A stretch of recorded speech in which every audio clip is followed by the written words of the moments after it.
जय श्री राम। मते परमात्मने श्री रामाय नमः।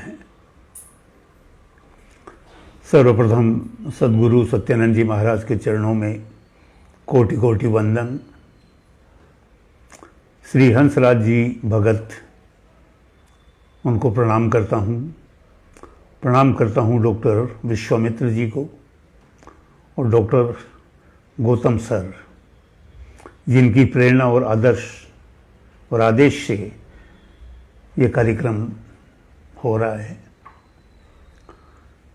आज हम बात करेंगे अमृत रूप राम गुणगान, अमृत कथन राम व्याख्यान, अमृत वचन राम की चर्चा, सुधासम गीत राम की अर्चा। इसके पहले आइए अमृतवाणी के आरंभ में दी हुई एक प्रार्थना है, हम प्रार्थना को करेंगे। जिन जिन को याद है वो अपने अपने मन में सभी बोलिएगा। परमात्मा श्री राम परम सत्य प्रकाश रूप, परम ज्ञानानंद स्वरूप, सर्वशक्तिमान, एकैव द्वितीय परमेश्वर, परम पुरुष, दयालु देवाधिदेव है, उसको बार बार नमस्कार नमस्कार नमस्कार नमस्कार। आज हम चर्चा करेंगे, उसके पहले एक कथा है, उससे आरंभ करेंगे। कथा बड़ी सुंदर है, संत लोग कहते रहते हैं और कल्याण में भी छपी है। और कुछ ही दिन पहले मेरे एक साधक भाई हैं, उन्होंने मुझे ये कथा फिर से सुनाई तो मुझे याद आ गया। कथा है कि राम नाम की महिमा क्या है, राम नाम का फल क्या है, इसके बारे में हम आरंभ करते हैं। एक परिवार है, संपन्न परिवार है और काफ़ी उसमें सदस्य हैं और सारे के सारे सत्संगी है, पूजा पाठ करते हैं, संतों की कथाएं सुनते रहते हैं। जो कुछ घर में अच्छा मंगल हो सकता है वो सारा आयोजन वो करते हैं। लेकिन उन्हीं में परिवार में एक व्यक्ति ऐसा है जो पूर्णतया नास्तिक है। वो कहता है ये सारा ढकोसला है, मुझे कुछ नहीं कहना। उसने कभी सत्संग में भाग नहीं लिया, कभी संतों की कथा नहीं सुनी और एक बार भी उसने जीवन में परमात्मा के नाम का उच्चारण नहीं किया। घर के सारे सदस्य बड़े परेशान थे, क्योंकि उनको पता था कि इस संसार में जब तक है तब तक अपनी मनमानी करते रहो, लेकिन परमात्मा के पास जब ये जाएगा तो वहाँ कर्मों का हिसाब होगा और वो देखेंगे कि इसने किसी का भला नहीं किया, किसी से प्रेम नहीं किया, कोई सत्संग नहीं किया, किसी महात्मा की सेवा नहीं की, कोई पूजा अर्चना नहीं की, तो इसके साथ क्या होगा। परिवार बड़ा चिंतित था, कहते कहते थक गए। एक दिन क्या हुआ कि एक साधु महात्मा आए हुए थे, तो परिवार के जो बड़े थे वो उनके पास गए, दर्शन किए, उनके चरण छुए और बोले, महात्मा जी आपसे एक प्रार्थना है कि हमारे परिवार में एक सदस्य ऐसा भी है जो कभी राम नहीं बोलता, कभी कृष्ण नहीं बोलता, उसका क्या होगा। महात्मा जी बड़े सिद्ध महात्मा थे, कृपालु भी थे। बोले चलो बच्चा, मैं आपके घर चलता हूँ। वो आए, आके उसको बुलाया तो उसने कहा, देखिए आप आए हैं, बहुत अच्छी बात है, आपका स्वागत है, लेकिन आप अगर मुझे ये कहोगे कि भगवान का नाम लो तो मैं नहीं लूँगा। साधु ने कहा कि आपको मैं नाम लेने के लिए नहीं बोलूँगा, लेकिन मैं तुम्हारा भविष्य देख रहा हूँ। बोले क्या भविष्य। बोले भविष्य ये है कि कुछ ही समय में, कुछ ही दिनों में तुम्हारी मृत्यु होने वाली है। बोले मृत्यु होने वाली है, ये सब बेकार की बातें हैं, आप कैसे जान सकते हो। तो बोले ठीक है, बेकार की बात भी हो सकती है, तुम विश्वास मत करो, लेकिन तुम्हारी मृत्यु निश्चित होने वाली है। तो मैं तुमसे एक बात कहता हूं कि एक बार तुम राम बोल दो और उसके बाद तुम्हें क्या करना है वो तुम्हें मैं बताता हूं। तो बोले एक बार बोलने से क्या होगा। बोले तुम खाली बोल दो। तो उसने कहा राम। जीवन में पहली बार राम का नाम लिया उसने। तो संत ने कहा कि अब आगे बोलने की आवश्यकता नहीं, अब तुम्हें कुछ भी बोलने की आवश्यकता नहीं। जब तुम्हारी मृत्यु हो और जब तुम ऊपर जाओ और यमराज जब तुम्हारा हिसाब करने लगे कर्मों का, तो उनको एक बात कह देना कि मैंने एक बार राम नाम लिया था, मुझे उसका फल दे दो। और ऐसा ही हुआ, कुछ दिनों के अंदर उसकी मृत्यु हो गई। संत बहुत विद्वान संत थे, साधक थे, उनको पता था। और वो व्यक्ति ऊपर चला गया, और वहां तो यमराज और चित्रगुप्त हिसाब किताब करने के लिए, लेखा जोखा करने के लिए तैयार रहते हैं। तो उन्होंने कहा कि इस व्यक्ति ने तो कोई सत्कार्य नहीं किया, किसी की सेवा नहीं की, किसी भूखे को इसने अन्न नहीं दिया, न कभी सत्संग में गया, न कभी इसने परमात्मा के सामने हाथ जोड़े।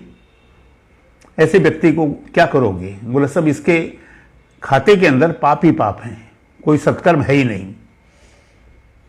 तो उस व्यक्ति को याद आ गई साधु की बात, कि उन्होंने कहा था कि जब तुम्हारा हिसाब हो तो ये कह देना कि मैंने एक राम नाम लिया था, उसका फल मुझे दे दो।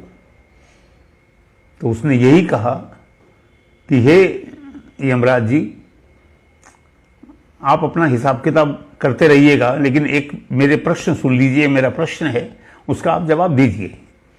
बोले प्रश्न क्या है? बोले प्रश्न ये है कि मैंने एक राम नाम लिया था, मुझे उसका फल चाहिए, उसका क्या फल मिलता है?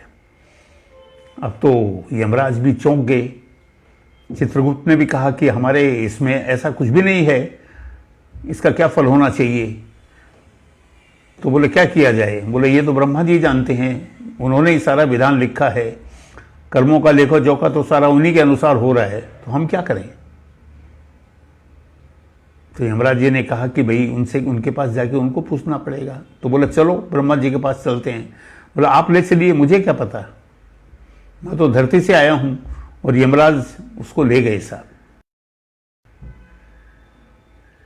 ब्रह्मा जी के पास गए, उसको नीचे उतारा, ब्रह्मा जी को पूछा कि ये एक व्यक्ति ऐसा आया है मृत्यु लोक से, जो एक राम नाम का फल पूछ रहा है, उसका फल क्या होता है, ये उसको चाहिए। ब्रह्मा जी भी बड़े परेशान कि भाई ये तो मुझे भी पता नहीं है, ये प्रश्न कभी मेरे सामने आया ही नहीं कि एक राम नाम कोई भूले, साधना करे, उपासना करे, तप करे, यज्ञ करे, वो सारे फल तो हैं, लेकिन एक राम नाम का क्या फल होता है मुझे पता नहीं है। तो बोले कैसे करें, हमें संतुष्ट तो इसको भी करना पड़ेगा, और ये जो समस्या आई है इस गुत्थी को सुलझाना भी पड़ेगा। तो बोला हम एक काम करते हैं, शंकर के पास चलते हैं। और शिव जी के पास आ गए साहब। ब्रह्मा जी भी आ गए, यमराज जी भी आ गए, और वो व्यक्ति भी आ गया। शिव जी ने देखा, प्रणाम किया, स्वागत किया, और ब्रह्मा जी से पूछा कि आप कैसे पधारे आप? तो उन्होंने कहा साहब एक समस्या है और इसका कोई भी हल हमको नहीं मिल रहा है, तो हम यहाँ इसलिए आए हैं कि आप उस समस्या का समाधान करें, इस गुत्थी को सुलझा दें। शिव ने पूछा क्या बात है बताओ? बोले साहब इस व्यक्ति का ये प्रश्न है कि एक राम नाम का क्या फल है, वो मुझे दे दो। शिव भी परेशान हो गए।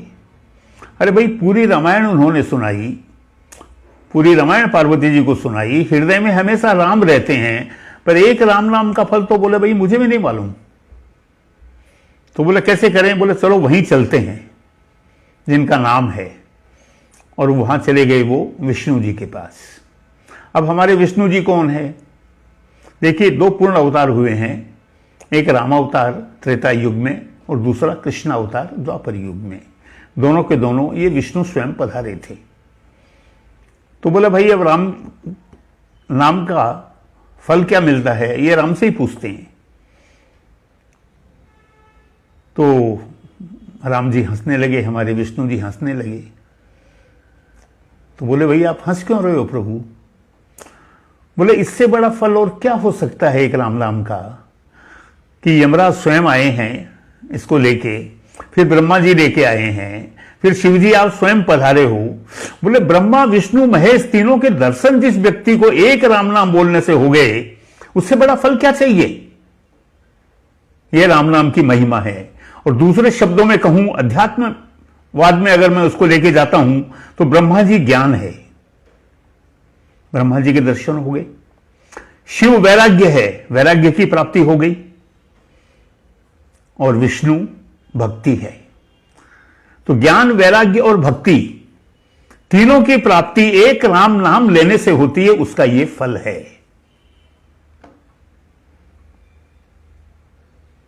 राम नाम की महिमा है और यह हमारी पूरी अमृतवाणी जो है ये राम नाम की महिमा से भरी पड़ी है। इसमें राम नाम का गुणगान है, पूरा अध्यात्म भरा पड़ा है, नाम की महिमा भरी पड़ी है।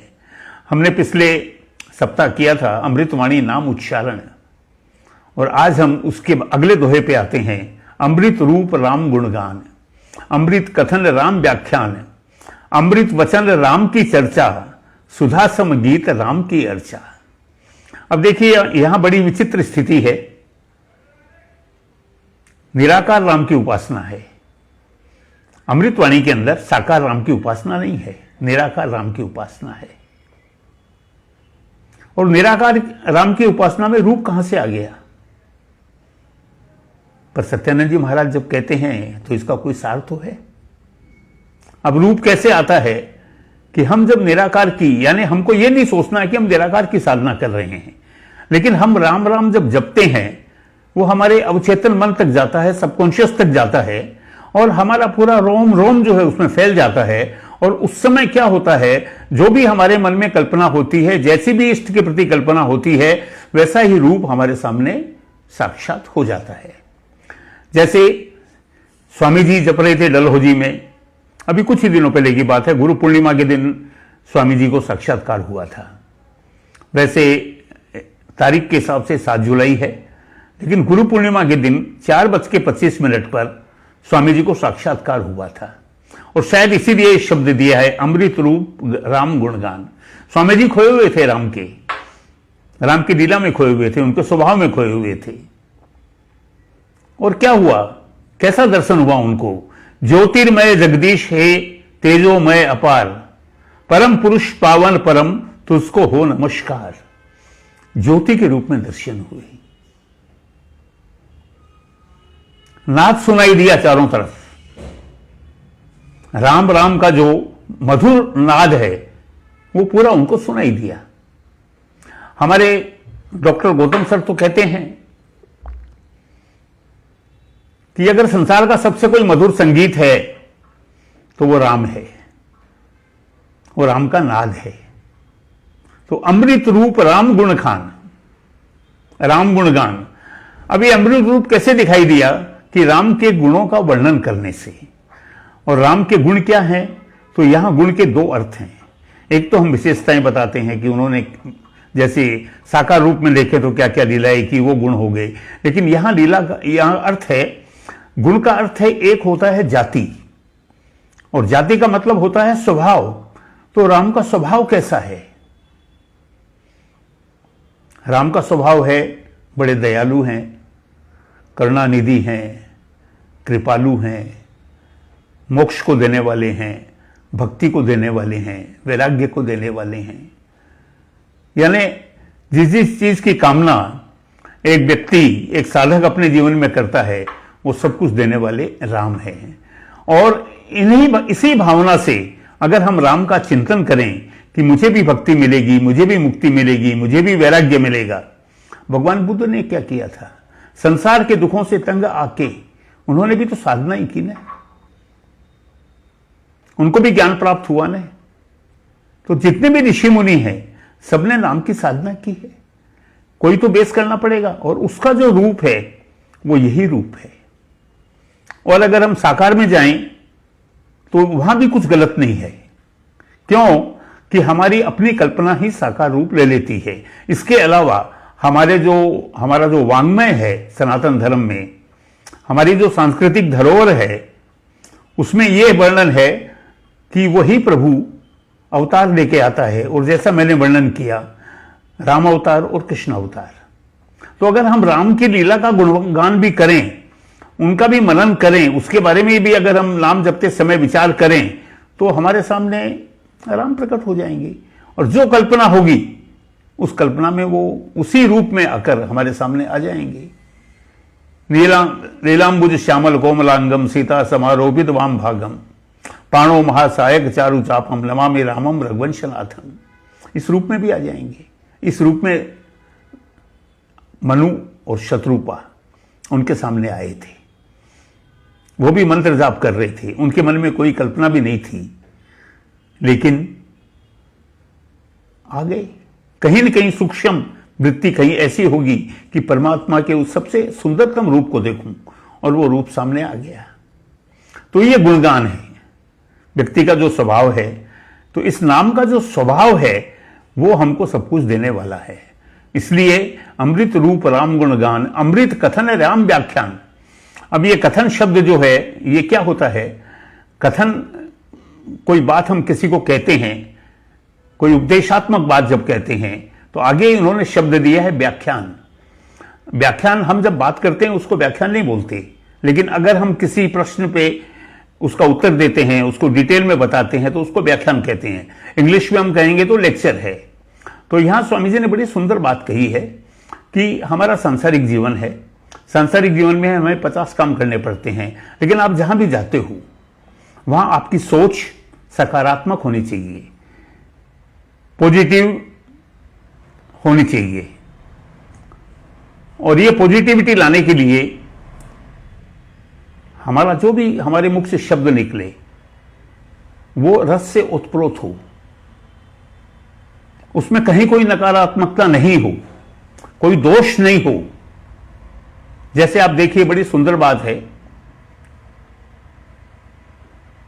किष्किंधा कांड में हनुमान जी जब राम जी के पास जाते हैं तो ब्राह्मण भेष में गए, वटु के भेष में गए। राम जी ने ऐसा नहीं कह सकते कि उनको नहीं पहचाना, लेकिन बिल्कुल वही व्यवहार किया। लेकिन हनुमान जी ने जो कुछ कहा वो इतना अच्छा था कि उसमें कहीं कोई दोष नहीं था, कहीं कोई व्याकरण की गलती नहीं थी, और बोलते समय उनके चेहरे पर ऐसा कोई भाव नहीं था जो कि नहीं होना चाहिए। यानी बिल्कुल। तो राम जी ने लक्ष्मण से ये कहा कि मुझे लगता है कि ये जो व्यक्ति है ये चारों वेदों का ज्ञाता है, इसके बोलने में कितनी शिष्टता है, बोलने में कितनी चतुराई है, और कहीं कोई दोष नहीं है। तो यहां कहने का अर्थ यह है कि ये हनुमान जी का कथन था, और उस कथन को राम जी ने इतना सराहा। लक्ष्मण जी, ये आपको अध्यात्म रामायण में मिलेगा, वाल्मीकि रामायण में मिलेगा, और तुलसी कृत रामचरितमानस में भी इसका मिलता है। लेकिन राम जी ने क्यों नहीं पहचाना? प्रश्न ये आएगा। तो राम जी ने इसलिए नहीं पहचाना कि हनुमान जी अपने वेश में नहीं थे, वास्तविक स्वरूप में नहीं थे, एक वटु के वेश में थे, ब्राह्मण के वेश में थे। और राम जी का कहना है, मोहे कपट छल छिद्र न भावा, मुझे कपट छल छिद्र ये नहीं भाते। तो हमारा जो भी कथन हो, हमारा जहां भी हमारी बातचीत हो, जब जहां भी हमको कहीं बोलने के लिए बोलें, तो हमारा सत्संग हो, कुछ भी हो, उसमें हमारी सोच होनी चाहिए बहुत सुंदर, और ऐसा बोलें जिससे लोगों को फायदा हो, लोगों को लाभ मिले। ऐसा कुछ भी नहीं बोले जिससे लोग भ्रमित हो। फिर स्वामी जी कहते हैं, अमृत वचन राम की चर्चा, सुधा सम गीत राम की अर्चा। वही बात है, अमृत वचन राम की चर्चा। हम सब बैठे रहते हैं, आपस में बहुत गप करते हैं, हमेशा मिलते रहते हैं, दोस्त भी मिलते हैं, हमारी बहनें भी आपस में बैठ के चर्चाएं करती है। लेकिन चर्चाएं अक्सर क्या होती है, कभी फिल्मों के बारे में है, कभी राजनीति के बारे में है, कभी कोई फाइनेंस के बारे में करता है, यानी ये सब चर्चाएं होती रहती है। तो होना ये चाहिए कि बिजनेस आवर्स के अंदर आपका जो समय है उसमें आप पूरा का पूरा समय अपने व्यापार पे लगाइए। सर्विस करने वाले हैं, अपने काम के प्रति समर्पित रहें। लेकिन उसके बाद हम जब मिलते हैं तो वो जो चर्चा हो वो बिल्कुल चर्चा सत्संग जैसी हो, यानी वो जो मीटिंग हो वो सत्संग बने। अमृत वचन राम की चर्चा, और वचन ऐसे बोलें जिससे सबके मन में सुख पहुंचे। ऐसी वाणी बोलिए जो मन का आपा खोए, औरन को शीतल करे आप भी शीतल होए। यानी ऐसी वाणी बोलें जो दूसरों को तो सुख पहुंचाएगी, ठंडक पहुंचाएगी, खुद को भी पहुंचाती है, क्योंकि वहां का सारा वातावरण जो है वो उससे महक जाता है, उसकी महक चारों तरफ फैल जाती है, उसकी गंध चारों तरफ फैल जाती है, सुरभित हो जाता है। ये राम नाम का महत्व है। फिर कहते हैं अमृत वचन राम की चर्चा, सुधासम गीत राम की अर्चा। बहुत सुंदर बात है, हमारे डॉक्टर गौतम ने तो कही है ये। और एक बात इसके पहले और कह दूं मैं कि ये जो हमारे राम हैं, इनका जो नाम है उसके लिए डॉक्टर गौतम ने एक वर्ड यूज किया है, काइनेटिक। काइनेटिक का मतलब होता है जिसमें गति हो, गतिजन्य हो, जिसमें प्रवाह हो। यानी ये जो राम शब्द है, हम जब भी उच्चारित करते हैं तो ये मत मान के चलिए कि हम ये राम शब्द यहीं तक सीमित है। ये ट्रेवल करता है और बहुत दूर तक ट्रेवल करता है। बोलने में तो जैसे पिछले हफ्ते हमने बात की, उच्चारण में जिन जिन के कानों में सुनने की श्रवण शक्ति के हिसाब से जिन जिन के कानों में ये आता है उनका तो उद्धार होता ही है। लेकिन इसके अलावा ऐसे बहुत से जीव हैं या पूरी प्रकृति है जिसमें ये चला जाता है। ये प्रकृति का पोल्यूशन भी कम करता है। और इसीलिए कहा है अमृत वचन राम की चर्चा, सुधासम गीत राम की अर्चा। अमृत के समान है राम की अर्चना। अब ये अर्चना शब्द जो है ये तो साकार राम के लिए आएगा, क्योंकि अर्चना हम जब करते हैं, अर्चा करते हैं तो क्या होता है, हमें फल फूल चाहिए, हम दीपक जलाते हैं, अगरबत्ती जलाते हैं, उसके अलावा पंचामृत बनाते हैं, मिष्टान चढ़ाते हैं। यानी सारे के सारे जो हैं ये काम हमको करने पड़ते हैं। और ये बेसिकली अर्चा जो है वो कर्म कांड में आती है। तो स्वामी जी ऐसा क्यों कह रहे हैं? स्वामी जी इसलिए कह रहे हैं कि परमात्मा का अर्चन क्या है वो मैं बताता हूं। न फूल चाहिए, न दीपक चाहिए, न दक्षिणा चाहिए, न मिष्टान चाहिए, न फल चाहिए, कुछ भी नहीं चाहिए। क्या चाहिए? सुधा सम गीत राम की अर्चा। अमृत के समान आप जो गीत गाते हैं। अब यहां संगीत की बात आ गई। ये जो नाद है, ये जो मेलोडी है, आप जब उनके गुणगान में जो गीत गाते हैं वो उनकी सबसे बड़ी अर्चा है। ये मानस पूजा में आता है। मानस पूजा के अंदर यही किया जाता है कि मन से सब कुछ अर्पण किया जाता है। हम जो भी हमारे इष्ट देव को, हमारे परमात्मा को, राम को जो देना चाहें, जैसे उसकी पूजा करनी करनी है हमको, हम सारी की सारी मन से करते हैं, मानसिक रूप से करते हैं। तो यहां स्वामी जी कहते हैं कि यहां आपको मानसिक भी नहीं करनी है, आपको तो सिर्फ इतना सा करना है कि मधुरता से सजे हुए सुंदर साहित्य जिसका हो वैसे गीत आपको गाने हैं। जैसे हम देखते हैं ना, कीर्तन का बड़ा महत्व है। इसका अर्थ क्या है?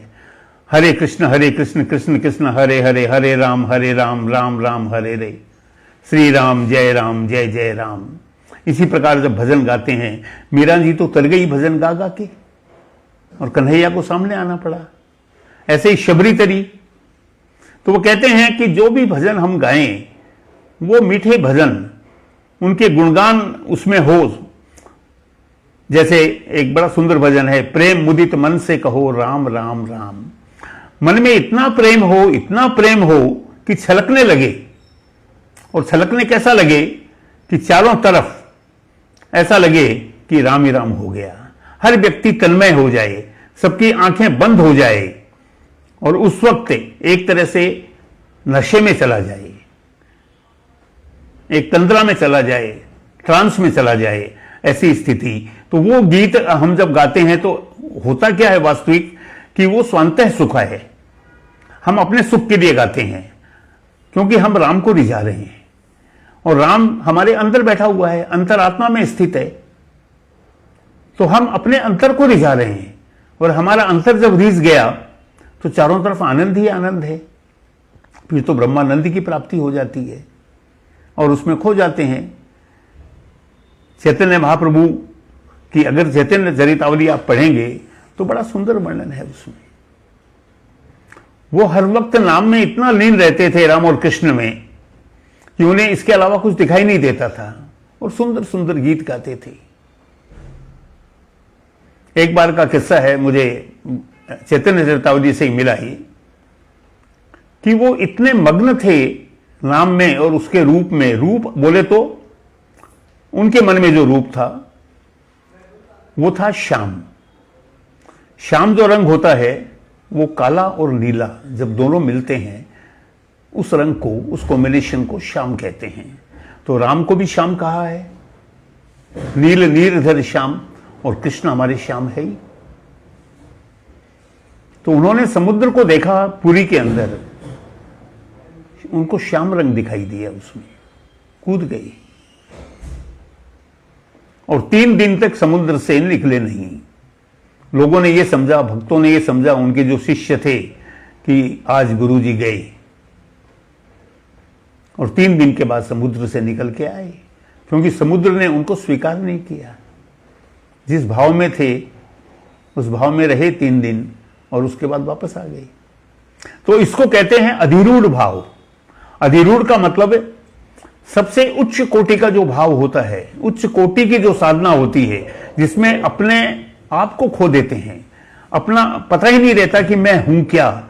मैं का आप ये समझ लीजिए, मैं तिरोहित हो जाता है, मैं नष्ट हो जाता है, फिर सब तुम ही तुम। मुझे मेरी मस्ती कहां लेके आई, जहां मेरे अपने सिवा कछु नहीं। ये मस्ती है जहां मैंने ये जान लिया, हमने ये जान लिया कि जहां मेरे अपने सिवा कछु नहीं, कि मेरे अपने सिवा कुछ भी नहीं है। क्यों? कि मैं तो स्वयं राम हूं। अरे अंशी हूं मैं, ईश्वर अंश जीव अविनाशी, मैं तो उसी का अंश हूं। और गीता जी में तो कृष्ण ने डिक्लेयर कर दिया, ममे वांशो, मेरे ही अंश हो। तो जब मैं चला गया तो फिर तो परमात्मा के दर्शन तो होने हैं। और दर्शन कहाँ होते हैं? हमारी अंतरात्मा में होते हैं, हमारे अंदर होते हैं। वैसे आज हमने एक दोहा लिया, लेकिन एक बात बता दूं, ये जो 4 दोहे लगातार हैं, 5 दोहे, जिस खास तौर से 4 जो हैं, इसके बाद में आएगा अमृत मनन, राम का जाप, राम राम प्रभु राम आलाप। ये दोहे एक साधक की जो स्थिति होनी चाहिए, एक साधक को कैसे साधना करनी चाहिए, उसकी पूरी प्रक्रिया है। पहली सीढ़ी उच्चारण है, दूसरी गुणगान करना है, संगीतमय गुणगान करना है उसका।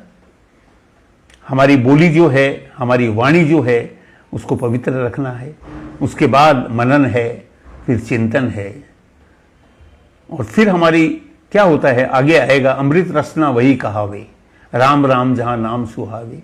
उसके बाद हमारी जिह्वा इतनी पवित्र हो जाती है, वाणी इतनी पवित्र हो जाती है कि उसके बाद और कुछ निकलता ही नहीं, अशुभ कुछ होता ही नहीं, और जो होता है सब मंगल ही मंगल होता है। तो मैं आपसे क्षमा चाहूँगा, और एक दुआ हो गया। मेरा मन है कि आगे कोशिश करूँगा एक साथ 2 ले लूँ, लेकिन जैसा सद्गुरु सत्यानंद जी महाराज की इच्छा होती है, वो जो कहलवाते हैं वो कहना है। अब वो कितना समय लेते हैं, कितना समय नहीं लेते हैं, क्यों कि मेरा सिर्फ शरीर है, मेरी वाणी है, बाकी सब कुछ सद्गुरु सत्यानंद जी महाराज का है, परम प्रभु राम का है। परम गुरु तो सबके राम ही है। जय श्री राम। फिर मिलेंगे।